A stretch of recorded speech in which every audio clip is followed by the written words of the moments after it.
নমস্কার বন্ধুগণ। আমি আজকের আবার চলে এলাম আমার গল্পের ঝুলি নিয়ে। আজকের এই গল্পের অনুষ্ঠানে আমি তোমাদেরকে বলবো ছিন্নপত্রের গল্প বা ছিন্নপত্রের কথা। আজকের আমার ছিন্নপত্রের সংখ্যা 89।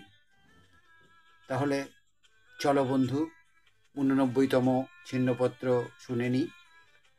যে ছিন্নপত্র কবিগুরু লিখেছেন 7ই জুলাই 1893 সাল এবং লেখার জায়গা ইছামতি। কাল সমস্ত দিন বেশ পরিষ্কার ছিল। অনেক দিন পরে মেঘ কেটে রৌদ্রে 10 দিক উজ্জ্বল হয়ে উঠেছিল।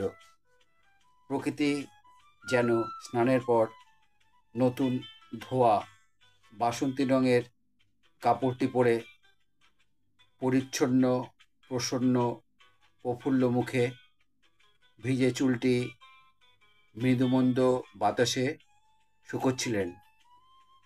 কাজ সেরে বেলা 4:30-5টার সময় যখন বোট ছেড়ে দিলুম, তখন পূর্ব দিকে খুব একটা গাঢ় মেঘ উঠল। ক্রমশ একটু বাতাস এবং বৃষ্টিতেও যেন তৈরি বা তখন শুরু হয়নি। সেই শাখা নদীটার ভিতরে যখন ঢুকলুম, বৃষ্টি ধরে গেছে। জলে চর ভেসে গেছে। মানুষ প্রমাণ লম্বা লম্বা ঘাস এবং ঝাউবনের ভেতর দিয়ে সরসর শব্দে গুণ টেনে বোট চলতে লাগলো। খানিক দূরে গিয়ে অনুকূল বাতাস পাওয়া গেল।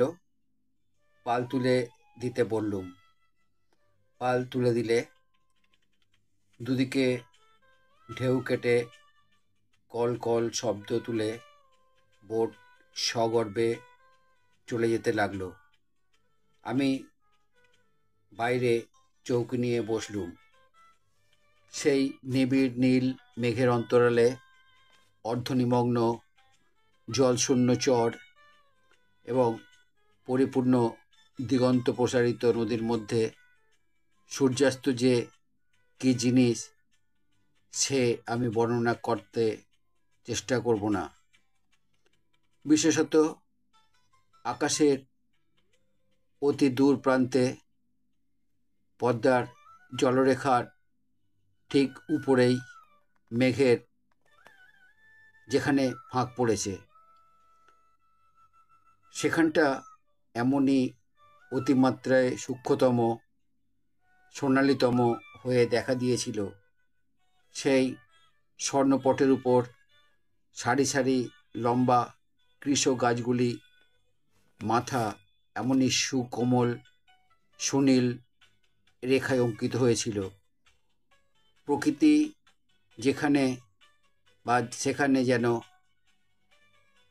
আপনার চরম পরিণতিতে পৌঁছে একটা কল্লোকল্লোলের মধ্যে দিয়ে শেষ হয়ে গেছে।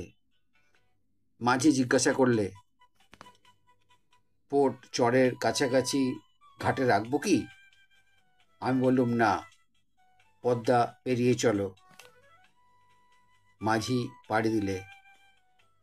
বাতাস বেগে বইতে লাগলো। পদ্মা নৃত্য করতে লাগলো।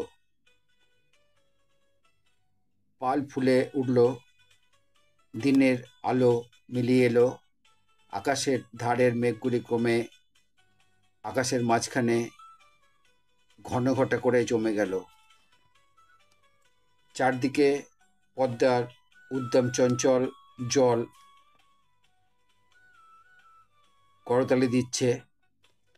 সম্মুখে দূরে নীল মেঘস্তূপের নিচে পদ্মা তটের নীল বনরেখা দেখা যাচ্ছে। নদীর মাঝখানে আমাদের বোট ছাড়া আর একটিও নৌকা নেই। তীরের কাছে এসে দু একটা জেলেডিঙি ছোট ছোট পাল উড়িয়ে গৃহমুখে চলেছে। আমি যেন প্রকৃতির রাজার মতো বসে আছি, আর আমাকে তার দুরন্ত ফেনিল মুখ রাজ অশ্ব স্বনিত্য গতিতে বহন করে নিয়ে চলেছে। বন্ধুগণ, এই ছিল আমার 89তম ছিন্নপত্র।